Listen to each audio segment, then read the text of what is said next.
Hello and welcome to On the Bench. Our guests tonight are Joe White and Jonathan Bridge from G4 Acre Cycling Team. In the show, we'll be focusing on the G4 Acre team, Jim Gale's home workout and our new feature called Trading Places. But first, let's turn our attention to the guests. Welcome to the show. Welcome back, Joe, and welcome on the show, Jonathan. So, Joe, since we last saw you, quite a lot has changed with the team. Just talk me through that. Yeah, obviously we've got new sponsors, I can tell by the title. We've got some new financial investors, we've got a lot of new equipment sponsors. Basically all changed, absolutely everything's changed. The sponsors, the riders, nothing's the same as it was. Oh, well, we like to mix things up. Yep. So how has it impacted on the team as a whole? Obviously we've had the capability now to take on a lot more riders. So we're up to 6 riders now, with some specific juniors and some youngsters who we're going to be able to bring on, and we've got a couple of experienced riders who are there to sort of advise and guide them as well. And what's your role in the team? I am the captain when we're on the road. I do a lot of the management and the administration as well. So my job is kind of looking after everybody and make sure everything's running smoothly. So you're the boss man? Yeah. nice to think so. And Jonathan, how many have you got in your team now? How long have you guys been training together? What's the there is now 6 of us now in our team. We haven't been training together as a team that long, but I'm really looking forward to racing as a team with all 6 of us. It's going to be a fantastic experience for this year. Brilliant. And where did it all come about in terms of getting the team together? Did you know quite a few of them, or has it all just kind of come about? Yeah, I know a few of the riders. I'd say about 60% of the riders I know. Originally it was Joe's idea to create this team, and yeah, I think it's been a great success so far. Brilliant. So as a team then, you do quite a lot of events. We were talking before, you've got a few this week.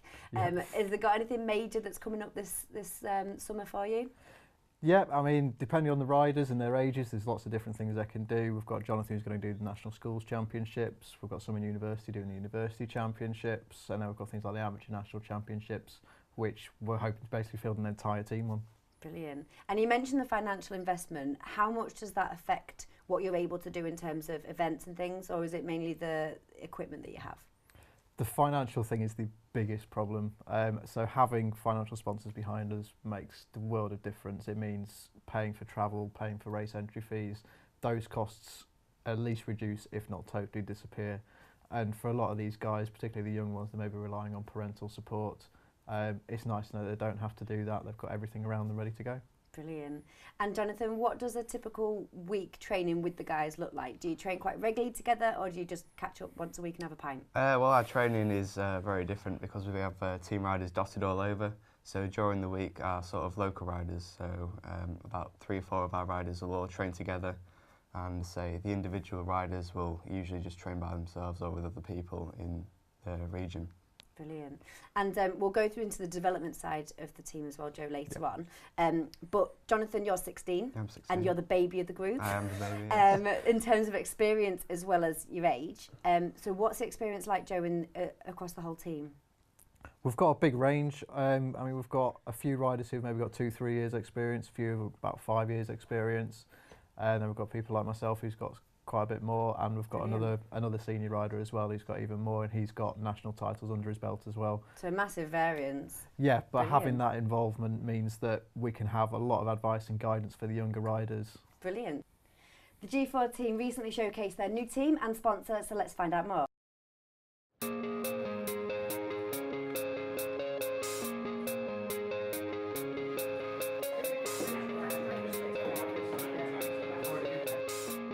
I'm Joe White. I'm one of the riders for the G4 Acre Racing Team.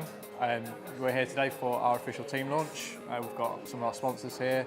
We've brought all of our equipment, our new kit with us, and this is the official day when we're presenting everybody to the public. My name is Clément. I'm the distributor of Spitfire. Today we're here to the sponsoring of G4 team. For us, it's the first time we're sponsoring a team with the clothing on a road bike, and we organize all the sponsoring of G4 this year from Spitfire Distribution, because for us it was important to be on board with a project of road racing come from Grimsby. The new team is a totally different thing to what's been done before.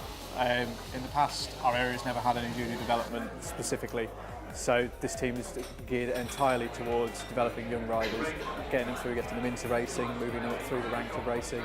We've already got people who are national and regional champions, and it's a case of developing them and keep pushing them further. This is the new kit for the G4 racing team. It is designed in France by G4, which is the company owned by ex-professional cyclist Chef Hull Lacrosse. Wicking sweat away. On the back you can see we've got a meshy sort of fabric which makes sweat much easier to wick away. Everything on this is fantastic, down to even just the zip, which is, you know, a work of art in itself. We can wear this in road racing. We also have a full skin suit, which is much more aerodynamic material, really slippery, makes every aerodynamic benefit we can. And we've worn that already, and it feels so quick just wearing it. It's fantastic.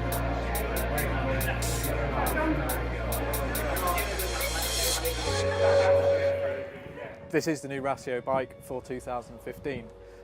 It features a totally new shape frame. It's much more squared off than the old one. It's more aerodynamic. It features a lot of extra components which weren't seen on the previous model. For example, the new Acre hand-built wheels. These are built by hand in Lincolnshire by a very highly trained wheel builder, rather than in China by some robots. This just means you get really, really good quality wheels that will last a hell of a lot longer. The gearing on this now is all electronic. Instead of having levers, you now have buttons, which will simply change the gears electronically, which make a fantastic noise, as you can hear. Down here, we also have a power meter on the crank. This will tell you exactly how much wattage you're putting out at any time, so you can gauge your efforts, you know exactly how much power you're using. Further back here, we have the new saddle from Pro Logo, made in Italy. This features very, very tiny suction cups, and these are taken from Formula One technology. There's a few Formula One teams now who use them in their seats to stop them from moving around. Equally, it does the same thing for me. I can shift myself right to the very front of the saddle in a race, get as much power down as I can, and I will never ever fall off. And that is the 2015 Ratio bike that I'll be using.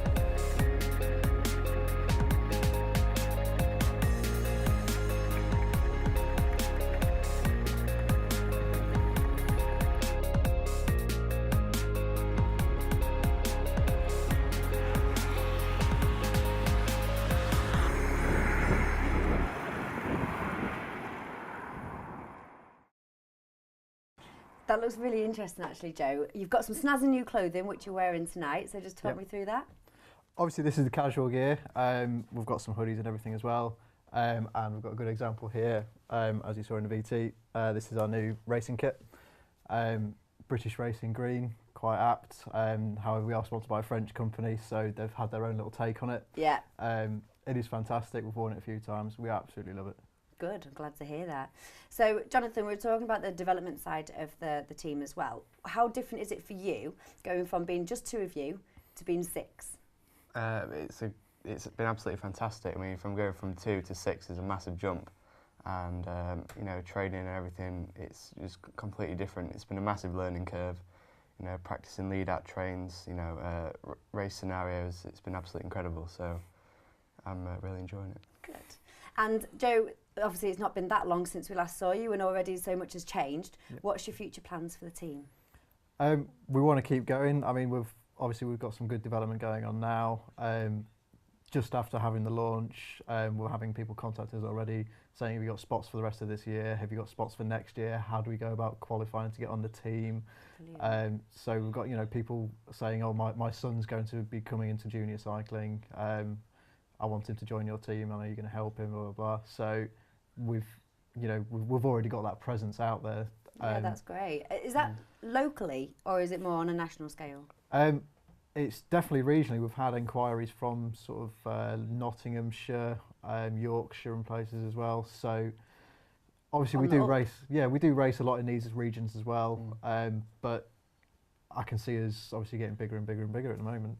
Great. Well, hopefully that'll be a massive thing, and next time there'll be 13 of you on this sofa. So yeah, that's it. We'll take the whole studio. Yeah, great. We'll be talking a little bit more later as well to our guests, but taking into our break is our weekly feature, Jim Gale's Home Workouts. We'll see you soon. Hi, welcome to Jim Gale's Home Workouts. Over this 4th series, we're going to go through a number of workouts to hit different aspects of fitness and also to hit different areas of your body. Before we get started, we need to go through some health and safety. First of all, always warm up at the start and always cool down at the end. Also, I'll be asking you to use some equipment at home, so don't use anything too heavy and never push yourselves too hard. Okay, let's get started. Today I'm going to show you how to train legs. We're going to start with a static squat, going as low as you can and extending all the way up at the top. Keep your chin up and just keep breathing. Make sure the back's straight and nice smooth movement. You don't want to go too fast, not too slow. The next one is a side lunge. Down to one side, straight back up, little pause at the top there, and then down. Switching sides every time. Your arms can stay out in front of you, give you some balance, a little bit of stability. And again, if it gets too hard, just slow it down a little bit. Last one, you're going to take your dumbbells from the top, leaning down, keep the legs straight, and back up. Make sure you can feel it in your hamstrings, down the back of your legs.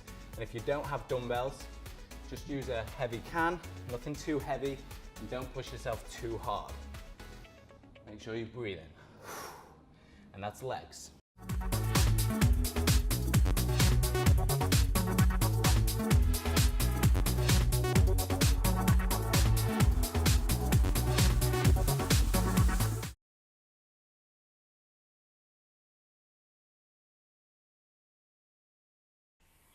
Welcome back to On the Bench. In this part of the show, we'll be taking a look at our new weekly feature called Trading Places and chatting about doping in sports. And it's quite apt actually to talk to you guys about cycling, sports and doping and things, so we'll talk a little bit later when we've got more time. Jonathan, we've talked quite a lot about the team. As an individual, what are your goals for this season? My goal for this year is just to basically learn as much as possible.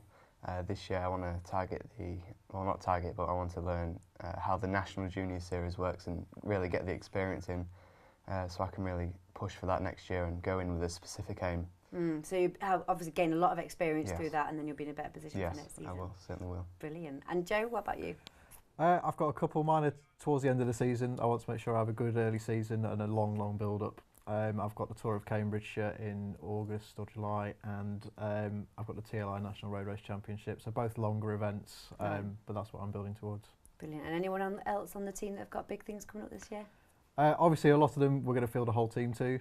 At the moment, we've got Ash, one of our younger riders. He's been selected for Team GB to represent his university to go to the first Gallipoli Games. Wow. So in a month or so he's going to be flying out to Turkey for a week, and he's going to be racing over there representing obviously his university and us. That's great, and hopefully he'll be wearing your jerseys all the way so you can really show off. So Jonathan, what kind of preparation goes into a major competition like that? A major competition takes a lot. Although you need to get your training in, you also need to train mentally as well. I find that on the day of the event, it does mess with your mind, so you need to sort of control your nerves. And a personal preference of mine is to imagine myself on the podium, and that strives for me to actually try and do as best as I can. Brilliant. Well, I think that's a really good way to do it. There's no point you imagine yourself at the sidelines. That's a good way confidence to do it. Yeah, exactly. And you're his captain. You shouldn't laugh at him. You should push him. I encourage that, definitely. Yeah, you're first, he's second. Yeah, that's probably. And Joe, what kind of impact, if you don't train properly or you don't warm up properly for the race, what kind of impact can that have? It can have a big impact. Obviously, it depends on the sort of the race, but a lot of what I do and what some of the other riders do, particularly sort of the midweek races, short, sharp criteriums. So it's incredibly fast from the start, gets faster, and then gets faster at the end. So that's one where you've really got to be warmed up. You've got to do a good, solid warm-up before you actually get on the start line. So you'll get on your rollers or your turbo trainer, just a stationary sort of trainer with the bike. You'll do something very specific, gradually warm your body up and then do a couple of intense efforts, and then cool back down a bit, and that will get you ready so that when you're on the start line, your legs are fresh and ready to go. I'm worn out already. I don't that you warm up. God.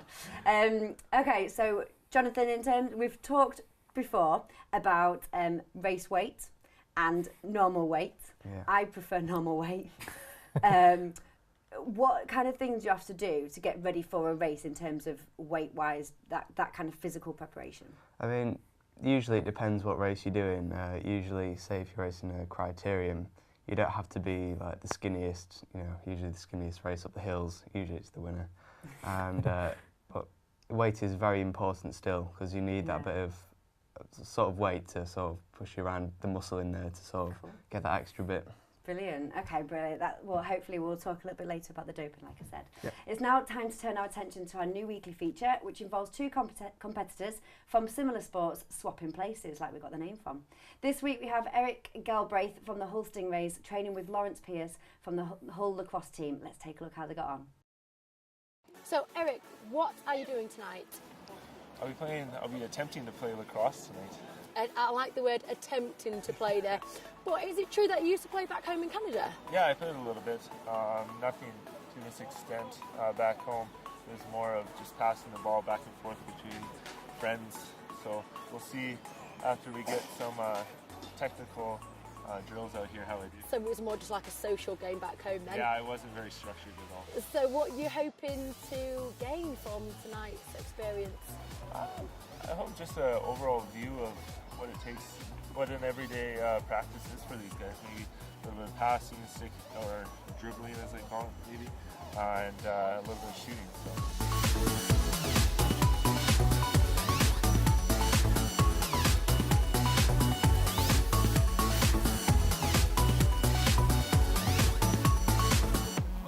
Hi Eric, I'm Lawrence. Welcome to Hull Lacrosse Club. As far as I understand it, you've had some experience of lacrosse before. It's going to get physical. You'll need that. Start off passing, shooting, catching. Go get kitted up, and then we'll join the team. Yeah. Absolutely. Let's go. Great.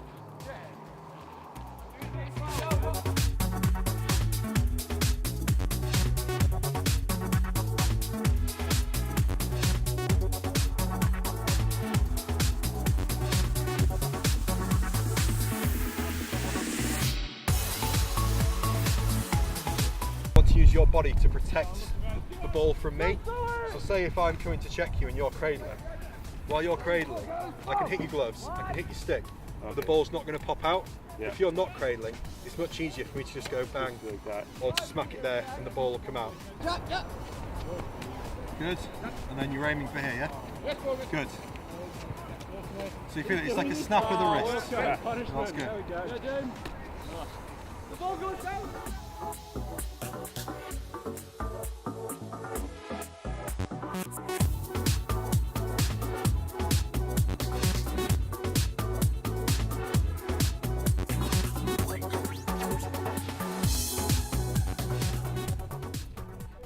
Oh, it's a lot harder than it looks on television. I think I'm doing all right. I think I'm getting the passing down. Couple balls hit the turf, but overall I think I'm doing all right. We'll see how this next drill goes.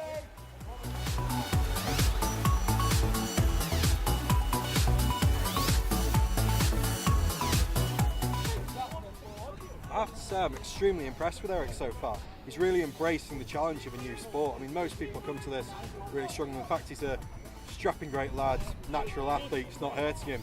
Everything's there, he's got all these skills from ice hockey. I'm panicking a bit that I'm about to get cut from this team, and definitely, in fact, panicking. I'd better get back to it before I get dropped.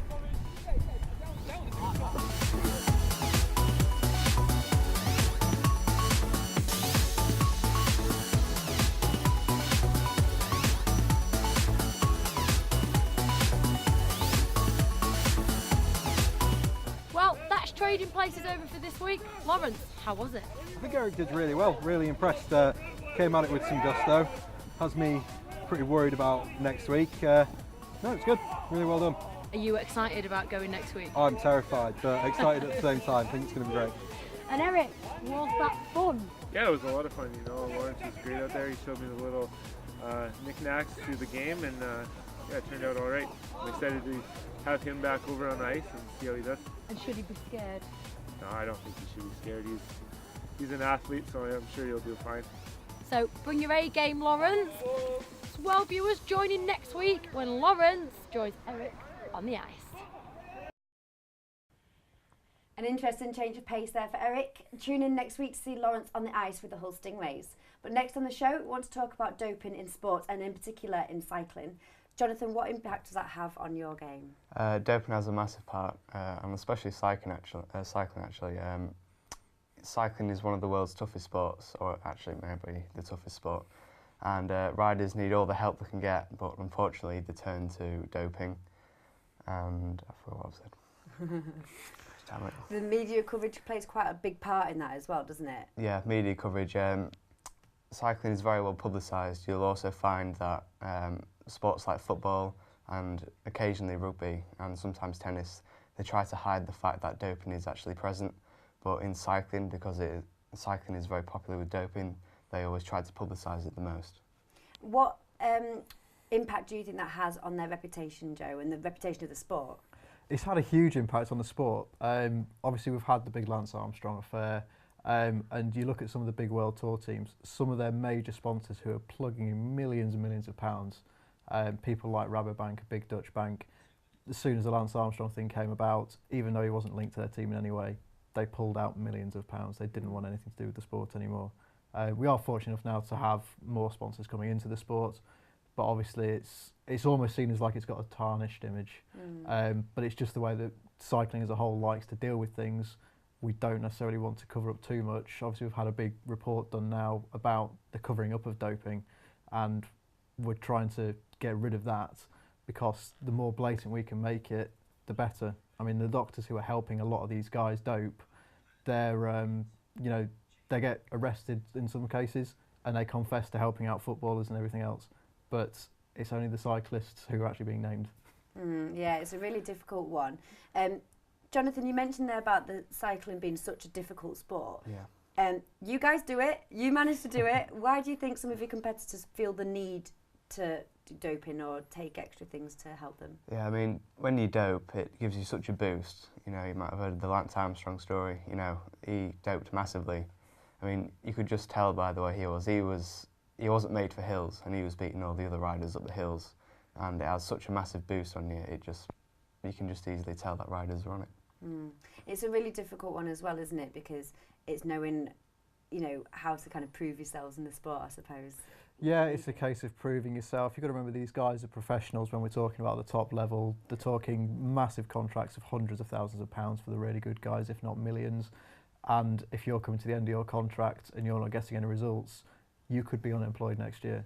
And that's the reality that they've been faced with, because there's not been any stability in the contracts. And that's another thing that they're hoping to address now, is reforming the sport in some way so that there can be more support. Great. Well, hopefully this report will come to fruition and we'll get somewhere with the sport. Fingers crossed we've got some good news next time you're on the show. Well, that's all we have time for this week. Thank you very much for watching. Don't forget to catch us every week here on Estuary TV at 8 p.m. And if you want to know the latest football news, you can catch both Toms on the Bench Extra on Saturday mornings. Big thank you to Joe White and Jonathan Bridge, and thanks to you at home for watching. See you next week.